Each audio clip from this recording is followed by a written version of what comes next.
আসামে সানফার্মার গেস্ট হাউসের এটা রুম ট্যুর। এটা ছিল আমার রুম, ঠিক আছে? তো প্রথমেই দরজাটা খুলে ঢুকে গেলাম, ঠিক আছে? এটা আসামে কোম্পানিটা আছে, ঠিক আছে?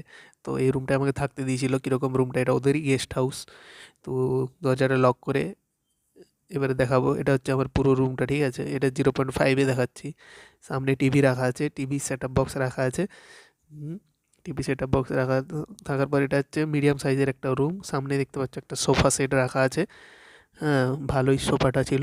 আর ওই ব্যাগগুলো দেখতে পাচ্ছ, ওটা হচ্ছে আমারই ব্যাগ, আমি এনেছিলাম। আর সামনে জানলা আছে বড়, এই সাইডে একটা জানলা, খুবই বড় জানলা। আর উপরে দেখতে পাচ্ছ এসি, সাইডে একটা আলমারি আছে দেখতে পাচ্ছ। আর এটা ছিল আমার বেডটা, পুরো গদি ছিল আর সাদা বালিশ আর বিছানার চাদরটাও, এটা হচ্ছে আমি। এর সামনে আয়না একটা দেওয়া ছিল আর একটা টেবিল, সাথে একটা চেয়ারও ছিল, জলের বোতল, টিস্যু পেপার ছিল টেবিলের উপরে, ঠিক আছে?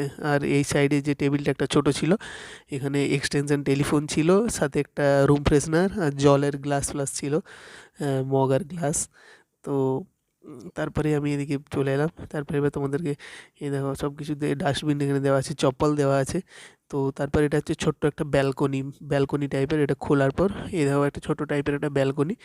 হ্যাঁ, এখানে কিন্তু খুবই গরম ছিল, ওই জন্য আমি আর বেশিক্ষণ এখানে দাঁড়ালাম না। সামনে ছোট্ট একটা মন্দির ছিল আমাদের গেস্ট হাউসের মধ্যেই, দেখতে পাচ্ছ। আমি তাড়াতাড়ি চলে এলাম, বাইরে খুবই গরম ছিল, যেহেতু ভিতরে এসি চলছিল ওই জন্য তাড়াতাড়ি চলে এলাম। তারপরে এখানে ছিল হাগু করার জায়গা।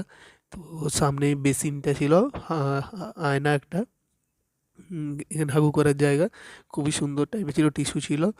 আর এটা স্নান করার জন্য এখানে গিজারও লাগানো ছিল, এক্সস্ট এয়ার, জানলা একটা ছিল, সামনে বসে বসে বসে স্নান করার টুল একটা বা কাপড় কাচার। খুবই ভালো ছিল কিন্তু।